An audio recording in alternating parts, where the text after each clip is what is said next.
by the way Pak Sarwono, mungkin kita ini kan masalah zona maritim Pak ya. Ini ada teritorial, ada ZEE dan laut lepas ya. Sementara ini kita boleh dibilang ZEE dan laut lepas ini sangat minim pemanfaatannya. Termasuk sebetulnya untuk tuna misalnya. Ya, di laut lepas itu kan hasil tangkapan 68% itu di Pasifik. Ya. Tangkapan dunia nih, seluruh dunia, global tangkapan tuna dunia. Nah, ini kalau kita lihat Indonesia di Pasifik ini sangat minim sekali. Hanya memiliki jumlah kapal 13 kapal sekarang yang terregistrasi ya. Kemudian peringkatnya ke-27, Pak.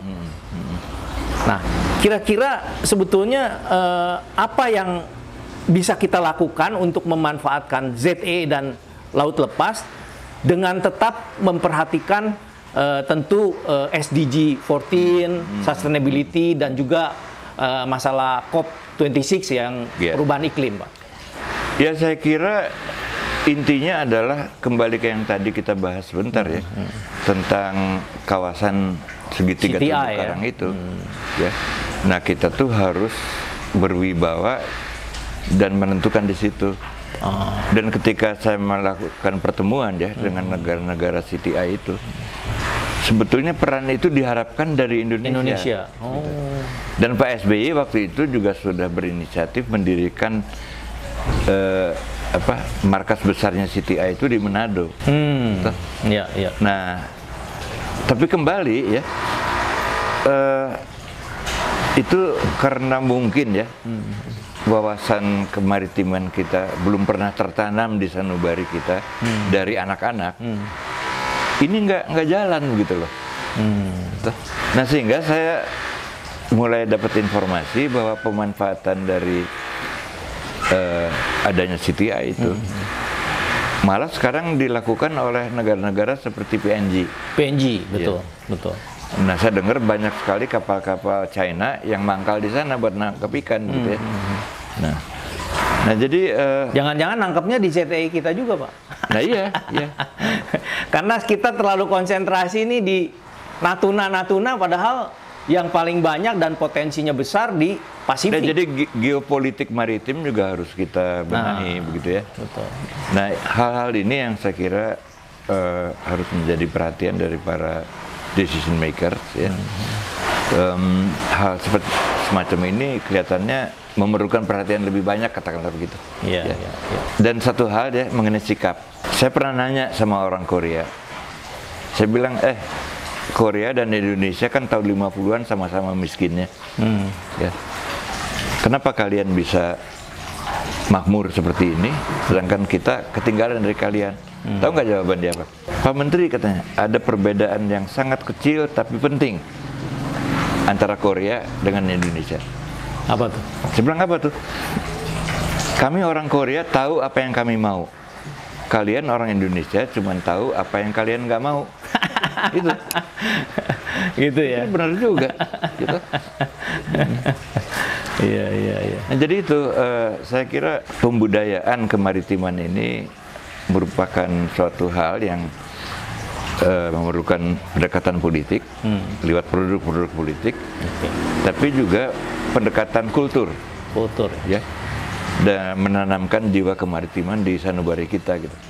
Dan apakah kita punya bakat? Punya, karena kita bisa lihat sendiri perjalanan kapal angkatan laut kita. Dulu kan Dewa Ruci, sekarang Bima Sakti. Kemana-mana pergi itu disambut baik sama hadirin. Mereka kagum dan terperangah. Betul. Lihat Indonesia melalui kedua kapal itu. Mungkin mengenai kita kan mau jadi poros maritim dunia nih, Pak. Sementara konektivitas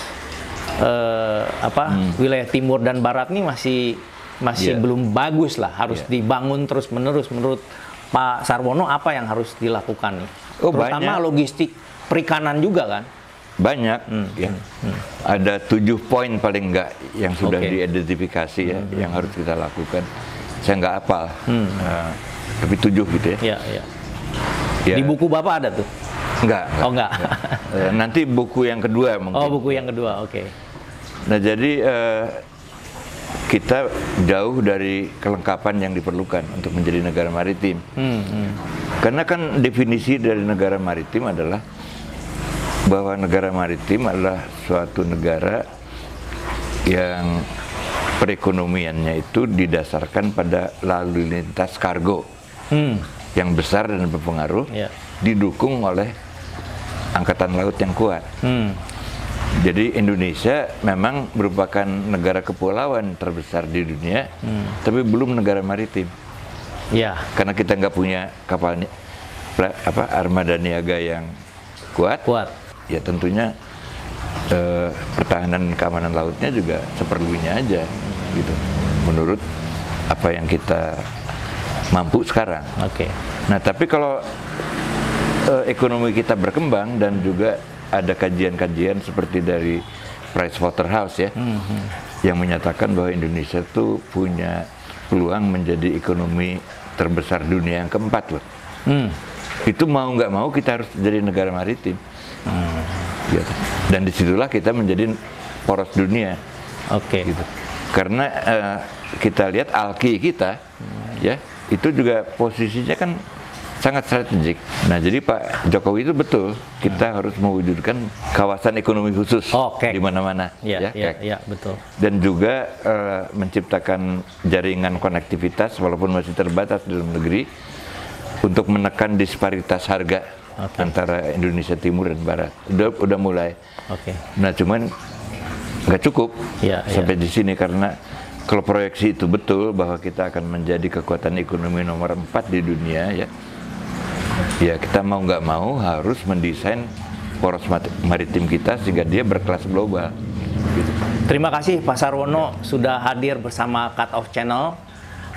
Kami sangat apresiasi dan sangat menginspirasi kami, terutama tadi kata yang sangat ditekankan sama Pak Sarwono waktu Menteri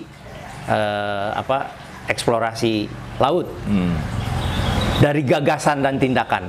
Jadi, dari gagasan ke tindakan. Dari gagasan ke tindakan. Ini yang perlu ditekankan kepada siapapun lah pengambil kebijakan, bukan hanya sekedar gagasan, tapi kita harus konversi ke tindakan ya, Pak. Terima kasih Pak Sarwono. Masih Mas Chandra. Terima kasih.